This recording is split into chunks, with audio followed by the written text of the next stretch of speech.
Welcome, everyone. I'm so happy today to be here to talk about having an impossible, and I'm putting it into a question mark, an impossible dream.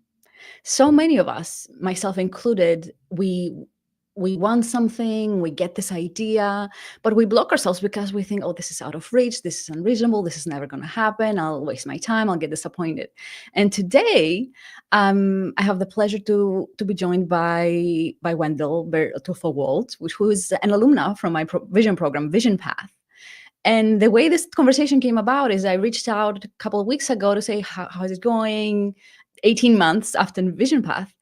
And Wendell replied, never in a million years would have I believed that I would be doing now what I'm doing now. So that's actually, I used her exact words for the title of this episode. It starts never in a million years. And I said, can you please come and talk to people? Because so many of us have impossible, or what we think is impossible dreams. And so many of us want this inspiration, want to know, how do you get from thinking, oh, this is so out of reach, never in a million years, to getting closer and closer to doing what you would like to do in your career, in your personal life. So without any further ado, I'm going to bring Wendell on. This is a live conversation. We love to take your questions. Feel free to say hello in the comments. I'll be seeing the comments. Say hello, tell us where you're joining from, share your questions. Do you have an impossible dream? And also, we're going to talk about aligning the vision with our partner, which is such a big opportunity. Let's frame this as an opportunity and challenge for so many people. Wendell talked about this too, because her impossible dream was to collaborate with her husband. How do you navigate really aligning the vision? And I'm just so excited about this conversation. So I'll bring Wendell on. Hello, Wendell. Hi. Good morning. Well, at least good morning from me. Yes, it's afternoon for me in Europe. Um, Thank you so much for giving your time to share your story. So I'll start at the beginning. Like, we met when you joined Vision Path, beginning of 2024. Where were you at that point, and what made you join a vision program? Where were you in your life at that point? Back in 2024, I had just gotten out of a job that I really was truly burnt out from. I had been with them for years, and then I decided to actually take a sabbatical before I Mhm. jumped onto my other job. My plan was a whole year of sabbatical, but Yep. what happened was I was headhunted to work for this organization. So I thought, okay, maybe the universe is telling me something. So I thought, Yep. okay, I'd go ahead and apply. Sure enough, I got in. And then I met my friend who had been with you for a while. I want to say she was listening to you. And then one day she tells me, do you want to join Vision Path with me? And I didn't know what it was. Honestly, I had no clue what it was. And she said, well, just join it with me and let's see where let's gauge where you're at. And turns out it was what I needed because I was at the precipice of um, whether I was going to continue on with my career or completely drop it and start something new. And I was ready for that change. I truly was ready for that change, but I wanted to get some sort of guidance, so to speak, if, to help my thinking, my feeling and aligning internally, really. Yeah. Yeah.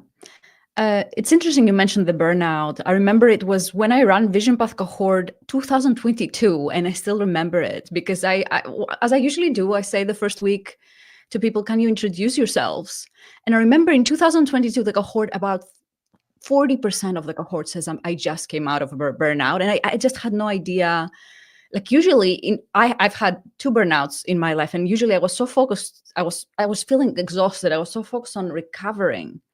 But then at the tail end of the burnout, that's when you need the new vision, because you don't want the burnout to happen again. I realized the link of, I'm just coming out of the burnout. I'm not saying when you're in the deep of it, you just focus on healing and getting the rest you need. But on the tail end, initially I was surprised. So many people in Vision Path had just finished like a burnout.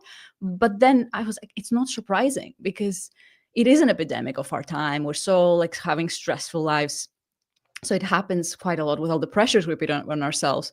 But then after the burnout, you want to make some decisions, some key aligned decisions to have Mhm. more joy, more aligned work, more balance, more holistic vision. So I didn't know that you had the burnout, but when you joined Vision, but you had gone back working, right?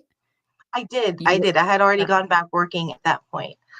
It was a completely different experience, Okay. working in that environment, right? So it was completely out of my normal nursing world. Um, and then I went into a completely different world, still with nursing, but Yep. similar to what my friend experienced. We were doing risk work, patient safety, and I truly enjoyed that kind of work. Um, and then during Vision Path, it sort of helped me, not sort of, but it really did help me think about what's important for me, what is, um, what are my next steps, things of that nature, which otherwise I wouldn't have seen, I don't think. Not without, a solid group of people experiencing similar things like I am. So, if anything, it just gave me more, thoughts to ponder, basically. Like, what am I doing with my life? Where am I going to go with this? And you mentioned the community is so important because somehow when we're alone, we're thinking, oh, I don't know what I want to be when I grow up and I should have figured it out by now. But then you join the community, you said, oh, we're all figuring it out as we go. We're all a Yeah. little bit going hot and cold, and it is the way of the human experience. And just this relief of, it's not just me, it's a lot of people all the time, like, and connecting to your vision is a day by day practice. It's not like I figured it out, Mhm. that's it. As you know, it is a day by day practice. It's a skill that we had as children. I do believe, like, you see children and they're very clear, yes, I like this, I want this, and then somehow trying to do what we have to do and what we should be doing, it kind of gets numbed down and we just need to reconnect. So I'm glad you brought the community. But you're joining with Michelle, your friend, and my community. You can find Michelle's interview both on LinkedIn and YouTube. I interviewed her a couple of weeks ago or 3 weeks ago. She has a beautiful story too. And at that point, you're like, I don't know, do I continue with this job? Do I quit this job? You have some career questions. That's the main thing that brought you to the program. Like, you don't know career wise. I know Right. what most people say, I know what I don't want, but what's happening next? And then what happened? You joined, and how was that process for you? Well, I guess I got to go back to why I was figuring out if being an employee was for Yeah. me or being a business owner was for me. Yeah. So growing up, my dad was always a business owner. And then my Yeah. mom always had a stable job. So their dynamics it was good in a way, Mhm. right? But their paths never crossed. Does that make sense? My mom Yeah. always had her own thing. My dad always did his own thing. So growing up, I saw the best of both worlds. And I saw how they came together also because I grew up in the heart of Silicon Valley and I was there when it fell during the Yeah. recession the first time. And I saw the dynamic that they had as a couple, as my parents, where all kinds of every businesses back then were affected, including my dad's. And then my mom had a stable job. So I saw how beautiful it was to have a steady income. But on the other Yeah. hand, I saw how happy my dad was, or continues to be. He still is. He still has his business. He's in the 70s. Yeah. And this is something he enjoys. He enjoys doing it no matter what the economy tells him. Yeah. Yeah. And so I thought to myself, I said, why can't I have that? I want to be able to enjoy what I'm doing, but I also want to do it with a spouse because I saw how perfect the union was, with my mom and my dad and how they helped each other. And so during Vision Path, I thought, wait a second, is there a way? Is there really a way that I could combine nursing with what my husband's specialty is, which is he's an engineer by design and by trade. And so I couldn't figure out for the life of me at the time if that was going to be possible. But I talked to my husband and he's like, I'm in. I'll do whatever you need me to do. And I said, well, if I had that answer, we would have done it now. So it really took a lot of communicating with him. That was one of the things that I focused on after Vision Path was really clearly articulating what I want to say, um, and making sure that the other party is receiving the message. So luckily for me, my husband's very, very supportive. It was just one of those dream at the time. I call it a dream at the time because it just did not seem possible at all that Okay. you could ever mix nursing. Yeah. I'll pause you right there because what you mentioned is something really important that I teach in Vision, but what I say park the how for now. And separating the vision from the strategy, because most of us will block if we don't know the how, we'll block it, right? And that's one of the reasons people are not connected to their vision. And I have to work hard whenever people say how, but how, we don't ask how. We just say, wouldn't it be nice? Like I just allow yourself to play and explore, and it is in a playful environment. I'm not asking you quit your job, go do the business, you know what I mean? Like, because I want people to explore and say, wouldn't it be nice? It would be fun. And so what you said is, wouldn't it be nice if I could combine this and if I could work with my husband? And you don't know. And that's the definition I realized of impossible. Because for me, it was the same. Like, what I thought impossible was I had a very good job at Google, for 8 years. And I thought it would be impossible to sustain the level of income and lifestyle by becoming a coach. That in my mind back then was impossible. And I remember I went to a webinar, and I've shared this in VisionPath from another coach, and he said, what we think impossible, we think of something as impossible because we don't know the ideas and all the opportunities that will Yeah. come our way once we kind of start moving towards that direction. Like, because once you know, oh, that would be nice, then you start spotting a lot more opportunities because now you know what you want.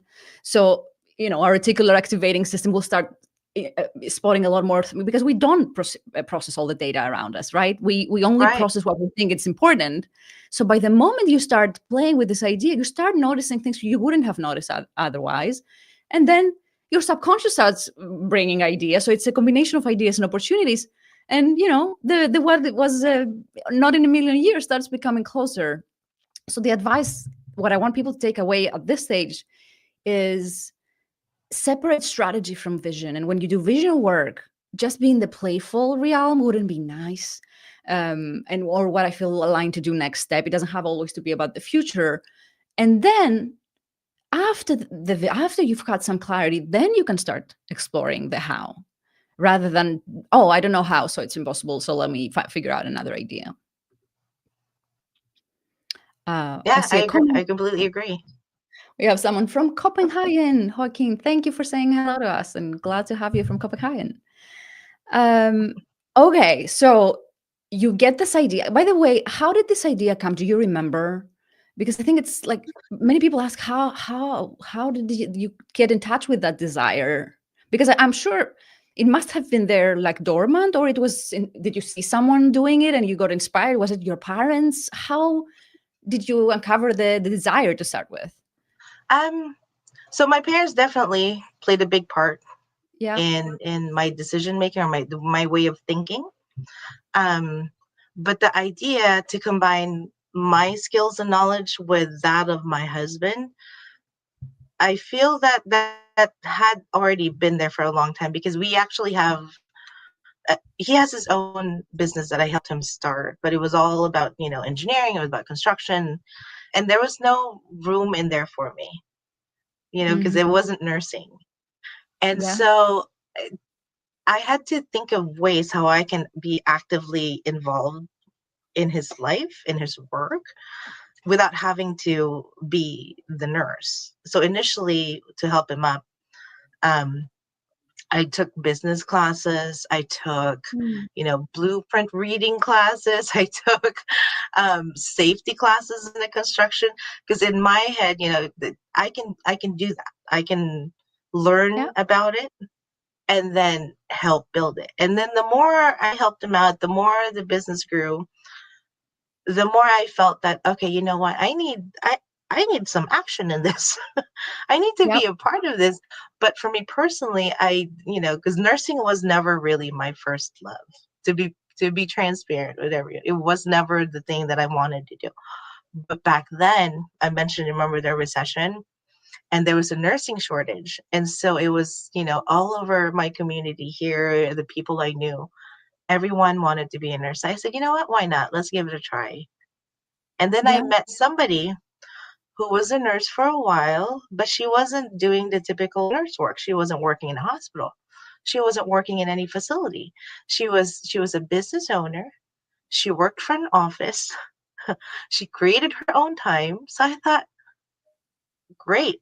Here I was, early 20s. My mindset was, I'm just going to go work in a hospital, and that's all that I'm going to do. But I knew in my heart that that wasn't the place for Hmm. me. I just knew Yeah. in my And so when I got married, we started this business. Something inside me ignited that this is so exciting. I wasn't even thinking about profit. I wasn't thinking about network. I wasn't thinking about any of that. It was just so much fun to Yeah. own my own business. But again, it was important to me that my husband and I are aligned, that we're doing the same thing, not all the time, but at least when it comes to our careers, that we were both aligned. So I knew in my heart it was always going to be there. I just didn't know that it was, I just didn't know how to combine it. But again, I started taking classes, so help. But that was just the beginning. And but something must have changed with nursing, because it was like you saw an opportunity during the recession, you took it, but something must have changed with nursing, because okay, you didn't want to be in the hospital, but you wanted to combine it. You could have said, forget about nursing, I'll train to be whatever, but something there, you wanted to bring nursing with you. Is that right? Am I hearing that right? Yes, yes. So what happened was, I do like the idea of improving. I want to say that's my specialty. I want to improve systems. I want to improve quality of life for individuals. I want to um, identify gaps, and then find solutions. I want to say that's my strongest suit. And so, with my background in nursing, right, and then my husband, an opportunity came up. Right, this actually, I heard about it last 2023, but because it was a brand new program for the state, and it's about what it's called home modifications. So it's modifying homes for individuals who are disabled or otherwise unable to, um, if we're not fixing their home, basically they're going to have to be in an institution. Does that make sense? And Yeah. so a couple of years ago I had heard about it, but again, I wasn't at a space that I could absorb it or really Yeah. understand it. Um, and then last year, 2024, I was not exposed to it as much because I was working in a different environment, but I knew it was there. I just wasn't, I actually Yeah. remember thinking to myself after VisionPath, I wonder if that world is going to open for me. I wonder Mm. if it's going to present itself to me. So interestingly enough, at the end of 2024, I was feeling very, very restless. And it wasn't because I was unhappy. It wasn't because um, that I was unsatisfied by any means. There was just this feeling inside me that it kind of told me that, maybe you should try something else. And so I had to look deeper again. Like, what is this something else that I want to try? And I said, well, I need, I still need a steady income. I haven't completely planned out what my next steps are. And I applied for the first job that I saw. It was a remote position. I was just looking online within my organization, and I applied for the first remote job because in my heart I said, I need to be closer to home. I just Hmm. need to be closer to home, and because that's my happy place. That's where I find my center. So if I were going to do, really, really get into into my vision, really, really work on it, I need to be close to where I do find comfort, right? Yeah. So at the end of 2024, I applied for a remote position, and a month later I was hired. So I thought, okay, I didn't know what I was really applying for. All I knew was that it was remote. And that was my only goal, was that I just want to be remote. Yep. And then when I got introduced to the job, there's the magic. I am in the heart of it, of this home modification, among other services that this state is offering. And my role covers the entire California. It's not local anymore. And I right there right now I'm living it. I am now able to see the vision a lot more clearly because it's nursing and engineering. Nursing and Yeah. engineering. It's this And intersection you dreamt. Yeah. it was exactly how I thought about it. And I don't know what to say. I'm just it's happening and I'm happy. To this day, I still can't believe that I would be afforded this opportunity. So, Beautiful. Yeah, thank you for sharing. We're excited with you, and I can feel like how when you get in a more aligned work, like how it brings you to life. And also like when I mailed you and I said, what's up, it's been 18 months, your update started with personal updates first, which I loved. It was like you started, this was happening, like I'm taking care, because we want to have a life. It's not about the job or the career. It needs to be a holistic, vision, right? And I like that you said, for me it was important that I'm close to home. Like yeah. ask and you shall receive. Yeah, yeah, So, exactly. um, okay, there's a couple of things I want to go deeper on. You talked a lot about aligning the vision with your husband, and I know like this was such a barrier for people coming to VisionPath. They were saying, "I'm getting clear on my vision, but what if my spouse has a different vision?" So I started creating like the date night prompts, like get some vision questions and go on a date. Like I try to give tools for people to get this, because it's such a challenge for many people, from the location we're going to live. How is it going to work? So what are your tips in this? Because for you, it was very important that Mhm. this vision alignment happened. You had a model of it looks like your parents, a very successful marriage. So what are your tips for the people in our audience who will listen to this interview now or in the replay, that are either they have a dream of a joint collaboration with their spouse, or they need to align in some way? It could be what house we buy or where do we live, and then there needs to be some consensus there. What are your tips or journey there? Trying to think about it. Well, see, it's a little bit easier for me because my husband just pretty much tells me, "I'll do whatever you want." I'll just tell me about it and I'll do whatever you want. But that doesn't mean that we're always in agreement with things. So I guess my number one would be really communicate. Even if you feel like you're not communicating what you think you're communicating, but just beginning the conversation and then allowing space for questions and some clarification without judgment, right? Because it's important not to judge. Um, like when I first pitched my idea to him, he just looked at me and he says, okay.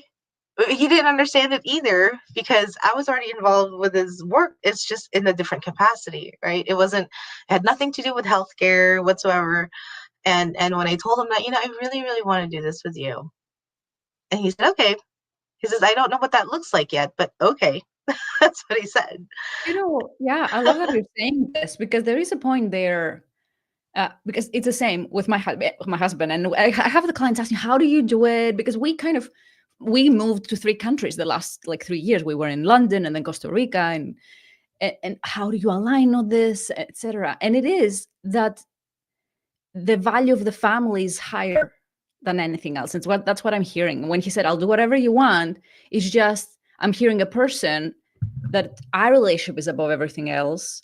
Like and we value this, making the relationship work, and it's not the Hmm. ego. There's no competition, me versus you. Like it's such, there is the lesson there of how do you build a relationship that is not about competition. It's not about ego, me versus you, my thing versus your thing. It is like us is the priority, and all the rest we'll figure it out. So like for us it was the same, whether we're here or there. Like as long as the joint family, uh you care for the well-being of the family, and that comes above. um and then you try to accommodate, and that's when you thrive on personal aspiration, and that's when you thrive in career. Like I counterintuitively, if you're pushing like, no, in my career, no, your career, then both careers suffer. Right, right.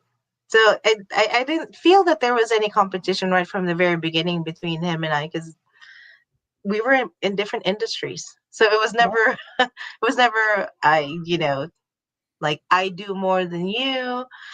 Um, and plus also I think it helped that we got married older, not, we Mhm. were not a young couple.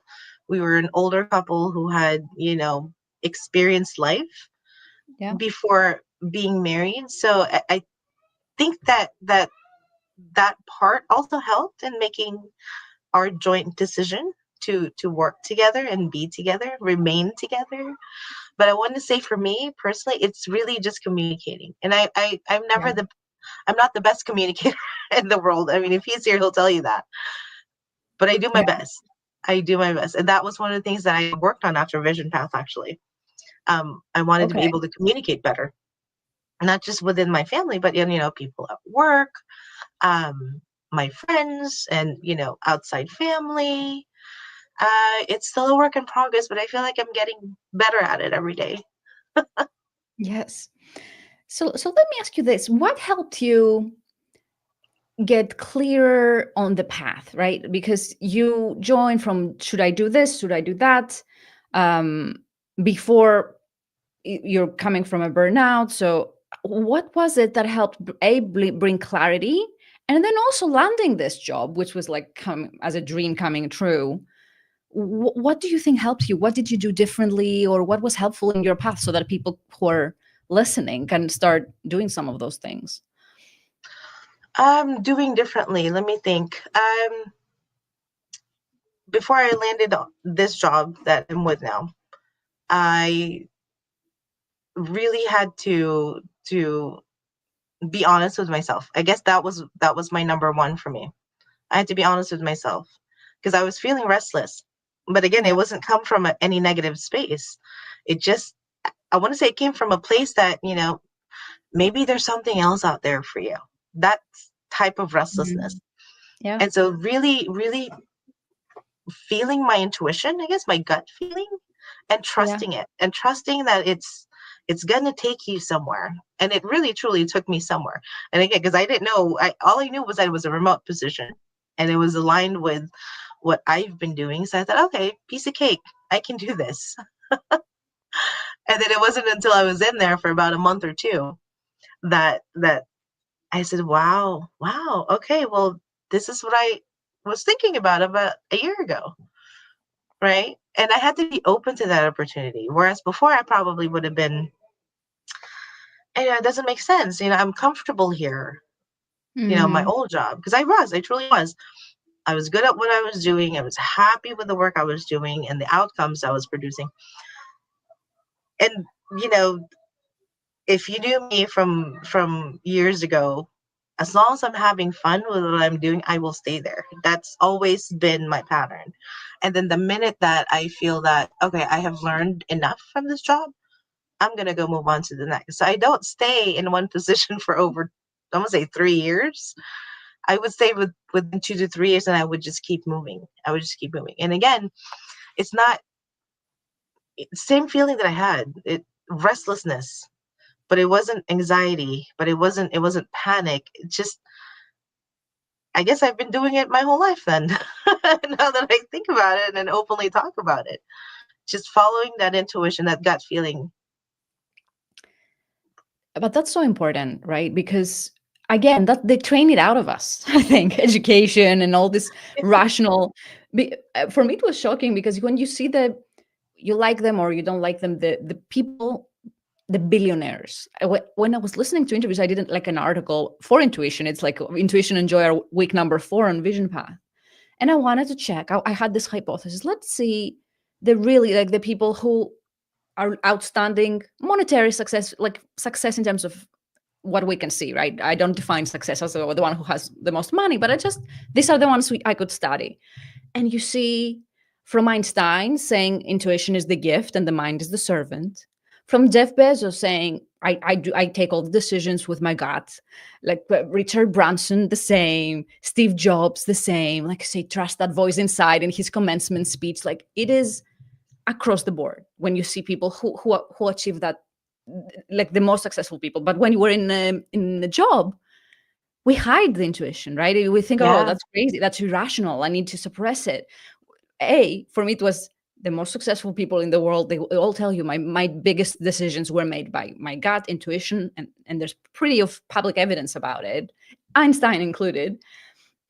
But also you go and you see the science that, and even you see animals, like the instincts they have, like the intuition was, for millions of years we developed that, like the instinct of whether it's survival. It's a lot more mature system than the prefrontal cortex and the and the logic, which is like what, 30,000 years. Like even if you see it scientifically, like the system, like however that works, um it is like, we need to take it seriously. Like I say, validate, of course, like validate, because there is a challenge. I don't know if you've had this, and I do believe being connected to your vision is, you hear that, like your body, like the body has so much wisdom, there's this restlessness, but also it needs some experience, to trust it. For you, if you were changing jobs, you trusted your intuition and it was working for the better, then you learn to trust it. Like for many people don't learn to trust it because they never heard it, so they never had the positive feedback loop to start trusting it. Like the more you trust it,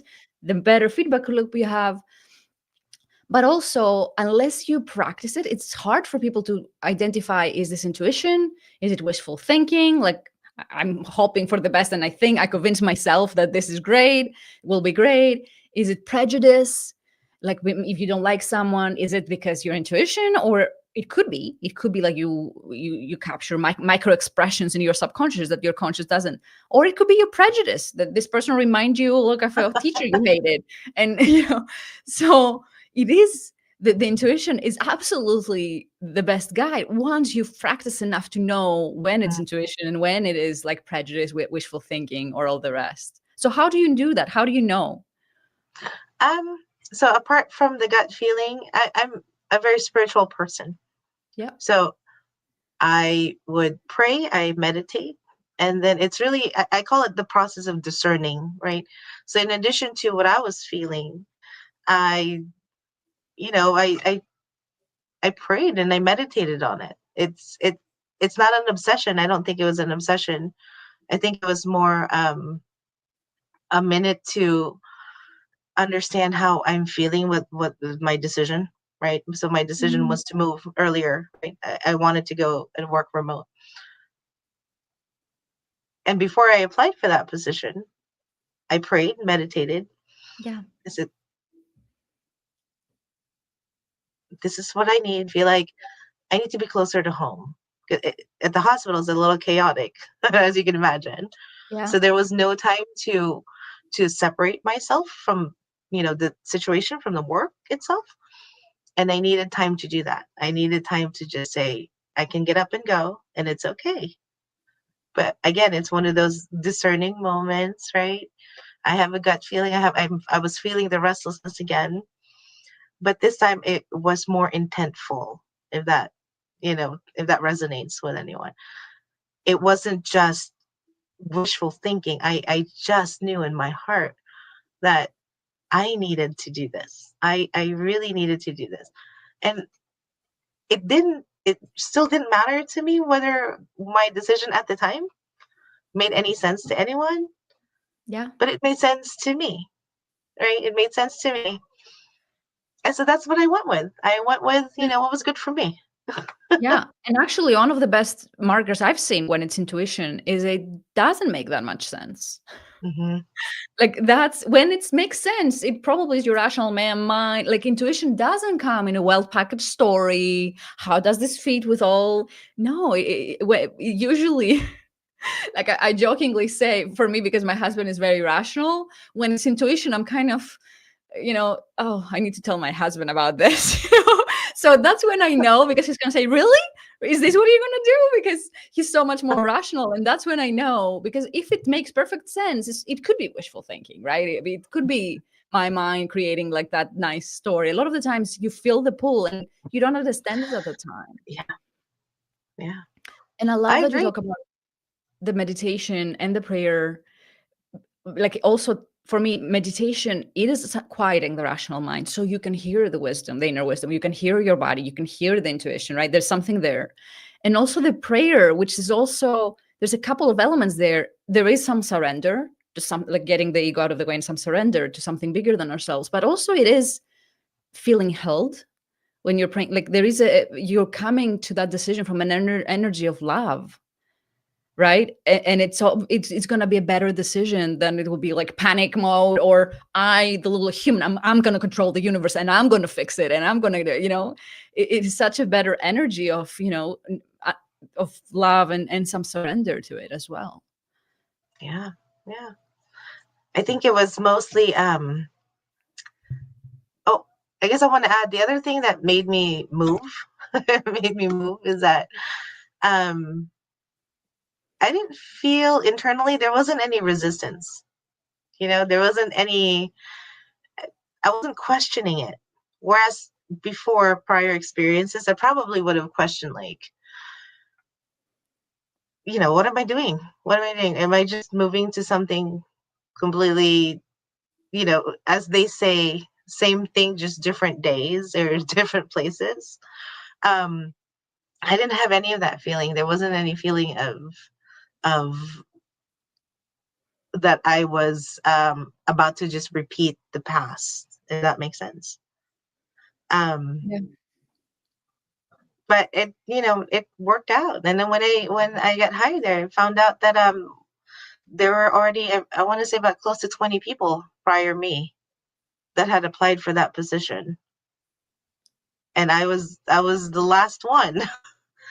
So when they told me that after I was hired, I thought, okay, well, I guess it's meant to be. I put it out in the universe, and the universe responded, and it's here.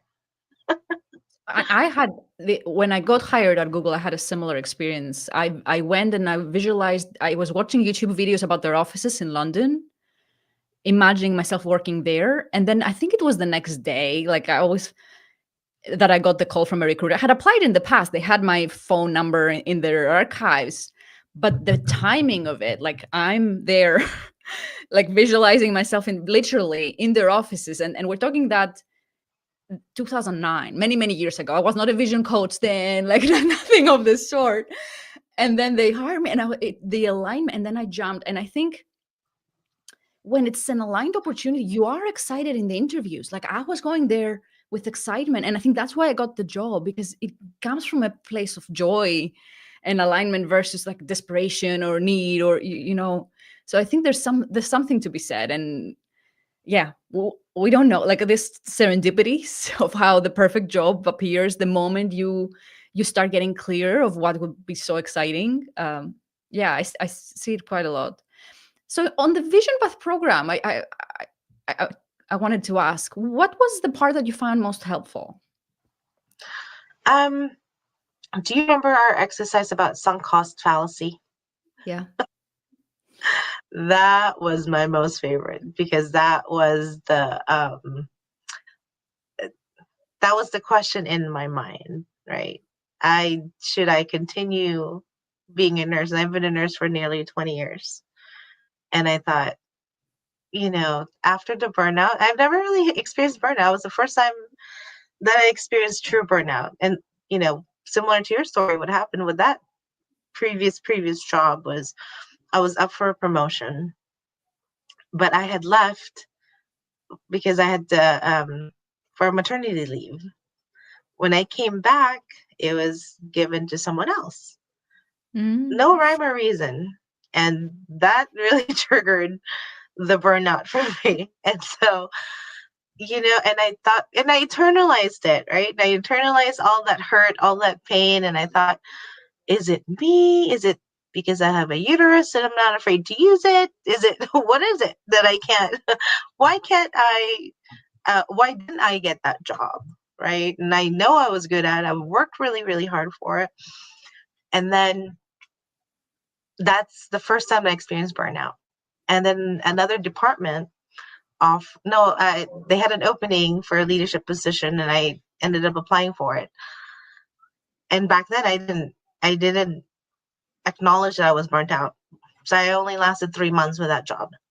And then Mm. after that, I said, forget it. That's it. I'm going to take a sabbatical. I'm going to do something completely different. I'm not going to be in nursing anymore. I'm not going to do any of these things. But, again, I, I was called to work for this other organization. When I asked my husband about it, and the only thing he told me was, the fact that you're asking me that question tells me you've already made a decision. And he was right. He was absolutely right. I already decided that I was going to go back to work and I was going to experience something new. Because before I used to work in insurance, that was the world that I'm exposed to, right? Health insurance. And now I'm going to be working for the hospital a lot closer than I ever did before. So, and I looked at him and I said, just tell me what you want. I'll do whatever you want, because I couldn't make a decision. That's how burnt out I was. I wanted to stay, do my sabbatical, but there was just this gnawing feeling that, this is a good opportunity. Why don't How you do you give it a feel? shot? Yeah, how do you feel about that now of cutting the sabbatical short? Um, Actually, looking back now, I felt that I made a good decision. Okay. Yeah, yeah. I do love to work. I like I like figuring stuff out. That's what I'm good at. I like, putting that into good use, helping other people in, some minute way. And I do love working very much. My husband will tell you that if I could work 7 days a week, I totally would absolutely love it. But that's the other thing I had to learn, was to balance. And that's, why I needed a remote job, because I needed to have that balance as well. Yeah. Um, Yeah, for the sabbaticals, I always say I love them. Like I had this rule, I'm taking one every 7 years, but now I'm moving towards more. I want all my life to not need to take a sabbatical. Like it's kind of I'm integrating more the sabbaticals in the day to day now. But there's something I find transformational. It's like when you want to clean the closet and you take all the clothes out and then you only put back like a Marie Kondo, what brings you joy. I think that's what a sabbatical is. Like for me, I had a sabbatical in late 2023. We moved to Costa Rica, and initially for 4 months, I think, and I was ready to take a whole year. Like I had budgeted, I had saved money for it, um, and I just stopped doing any work. And then after 4 months, like the first couple of months, I was like, maybe I'll write a book, but I was just living and enjoying the sabbatical. And then in the fourth month mark, I was like, I'm ready, baby. And that's when I did VisionPath. Like that, I didn't have to, but I yeah, felt such a strong pull. And but yeah. it was okay, this is one the clothes I want to put back in, and it was a lighter closet now somehow. So anyone who has an opportunity for a sabbatical, strongly recommended when if the timing is right. And also, I want to touch into the disappointment, not getting promoted, because I remember myself at the time looking back, like no, I think it was disproportionately painful for me looking back. Like other things, like I think there are bigger tragedies in life, but back then that was the worst thing that could have happened. I didn't get promoted, and I remember I started writing the articles and I was trying to console myself. So I found all these failure stories trying to console. Like Oprah was demoted because they told her she was too emotional, and Walt Disney was not hired because they told him he was not creative enough. And like I found all those stories, which is true. Like Oprah says, rejection is redirection, and looking back, if this hadn't happened, if we had gotten those promotions, maybe we would have been in misaligned jobs. Maybe you would still be in a hospital. You know what I mean? Like I totally understand. It was very painful at the time, but in the end, I think that's what happens. And when I talk about vision, if you ignore vision for a long time and you don't listen to the voice of the intuition, then your body will start knocking, like throwing bigger, and it could be health problems, it could be failure. Yeah. or failure to achieve the goals. Like, I don't consider not getting promoted failure. I had to tell myself, it's not a failure. I still have a job. People are still willing to pay me. But it happens, like, because when it's not aligned, as much as we work hard, it is an uphill battle. If it doesn't feel great to be in a hospital, for example, you know what I mean? It feels uphill battle. So it's, you know, so it Yeah. was a redirection for both of us in the end. Yes. Uh, Yeah. that said, it took me working on forgiveness as we do the first week. It took me years to work on forgiveness. There was this guy who had blocked my promotion. It's embarrassingly how many years I was working on this. Now I can finally say, I have totally forgiven, and I'm actually grateful. This guy, I was like, if it wasn't for him, like, I wouldn't be here. But it took me years of resentment. This guy blocked my promotion. you know all right, so for our audience, if you have any questions, write them down now. um, what's your advice to people who either don't know, they're in a crossroads, they cannot make a decision, or they start having a dream but feels impossible, they don't know how they're going to make it work? What's your advice to the listeners where you were? Um, I'll tell you what worked for me. And what worked for me was I figured out who was important to me first and foremost, right? Who needed to come with me with this vision. I know VisionPath encourages you to really work on yourself. And I have, and I did. I'm still a work in progress. But as in terms of how I'm envisioning my life is that my spouse is involved in it. So that was the first thing that I did, was really communicate to my husband that, I want a change, and that change starts with us. Are you in? And of course he said yes. And like I said, he just tells me, I'll do whatever you want. But I needed myself to really live that truth Yeah. and start showing that to my husband so he can also live and share the same truth as me. Um, so that's my first thing. And then the second thing is really, I mean, I can't stress this enough. Get good at listening to your intuition. Just, you Yeah. know, whatever it is that is needed to do. I mean, if you need a safe space, a closed room, few days away from everyone around you, just to be centered again, I would highly, highly encourage that as well. Great advice. I wanted to ask you, what do you mean? I was living my truth. I wanted him to live his truth. Do you mind elaborating a little bit? What do you mean by that? Um, so I guess I could just give you the example, right? So my truth is that several things, like I've shared, I do love working. I Yeah. realize now that nursing is not my sunk cost fallacy, Yeah. and that it I really do enjoy the work, and I had to be honest with myself with that. So that's one of my truths. And then the other truth is that um, I do want my husband and I to show not only to ourselves but also to our kids that you don't have to just have one business like grandpa does it, right? Or you don't always have to be an employee like how grandma did it. There are actually other options out there. So that's my other truth, is helping my kids understand that our options, you're not stuck in one role. You're never going to be one role in your entire life, right? You're going to play different roles throughout. And that by pursuing what you love, pursuing what brings you the more joy, is actually a key to life, right? Yeah. If you enjoy what you're doing and you put your everything in it, definitely. So those are my truth. And then I wanted to share that with my husband. And again, I had to ask him, like, what is most important to you, right? How do you envision us as a couple, as a married couple, working on that together? Or do you want me even to work with you on that dream, or on that project? Or but again, like I said, I'm easy. My husband just tells me, I want you in on everything. So what? How does that work now? Because you do have a job, like you kind of combined the steady income. How do you manage that now?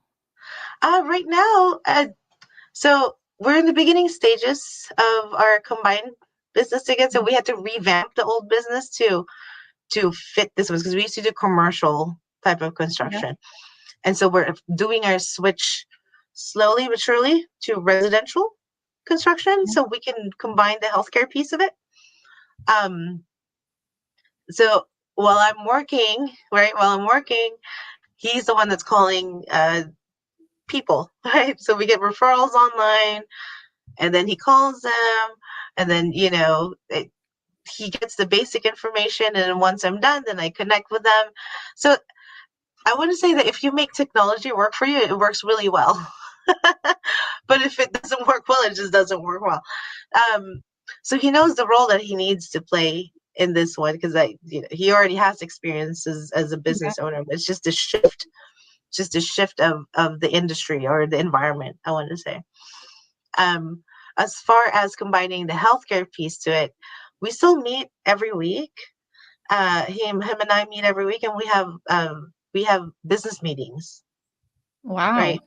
Nice. I mean, I found that having a structure like that is Oh yeah. really helping put your priorities in order. So every week, so we have date night, and then we talk about business and we talk about everything, really. But we make it a point at least once a week that we connect. To So you know, important. yeah, absolutely. Fantastic. I love what you said about joy, and it should be evident, but it's not. Like I remember when I was preparing my TEDx talk, and I had hired a TEDx speaking coach, and I was telling him like the whole point of my TEDx talk was let go of ego-driven goals and have joy-driven goals. And I remember the coach I had hired to help me speak was saying, "No joy, no, I'm not motivated by joy or whatever. I want impact." Like I was like, yeah, but you're not going to have impact unless there's joy, because there's not going to be sustainability. Like you will burn out, and you don't have the longevity to become good enough. Like it needs to be joyful, and also the energy. Like when you any job, like from the person in the cashier in the supermarket to the wait, like everyone who's joyful at their work, they're like 1,000 times better at it, right? And they have a positive impact too.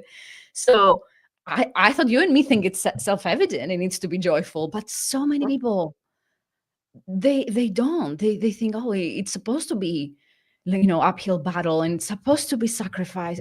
No, like life is hard enough. Life will have, you were in a hospital, you've seen like the very Mm-hmm. difficult part of life. Like, if you have the option, I'm not saying like if you don't have food, like just get any job and accept it and not resist it. Like make it at least the work joyful. Like, as a minimum, try to do work you love. So I'm so glad to have you share your story, Wendell. Thank you. Uh, yes. Anything else you want to leave us with before we wrap up this conversation? This is wonderful. I had a lot of fun talking about this. No, I think that's it. If I can help someone, I'm there. So thank Where you. can they find you? By the way, I didn't know that the business. I hadn't understood exactly what was it. I was talking with Orsi from the 2024 cohort yesterday, and see what her interview will be published in a couple of weeks. I'm telling to our community, an amazing story. And she was telling me like her vision was about her home, and she had to do a huge remodeling to make it like disability accessible. So it's Yeah, such a coincidence that like I hadn't realized that's your business, because yesterday it was such a heartfelt conversation about how life changing it was for her to be able to live on her own and have a home that could accommodate the disability. So it is such like purposeful work, yeah. what you're doing now. So where can people find you, or if they Well, stay tuned. I might just start a LinkedIn account. Okay, yes, I know. Please do, and we can catch up like in a year or so. You can come back on and tell us how where you're at with the business. We can Oh, sounds we'll follow this journey along. That sounds good. Yeah. All right. So thank you, everyone, for tuning in. For those of you in the replay, thank you, Wendell, for so generously sharing your story and all your learnings with that. I'm sure many people will find it inspiring and very helpful. Thank All you. right. Hi. All right. Oh, actually, oh, I want to share for people who want to join VisionPath. We have a waiting list. The doors are closed at the moment, but they will open. I'm not saying like soon. And it's at theleaderpath.com/wait list, not waiting list, wait list. For any of you who are interested to find out, I'll do a free vision training, live vision blueprint before that. But other than that, thank you, Wendell, so much. And have a joyful making the impossible ride, making the impossible possible, everybody. Take care.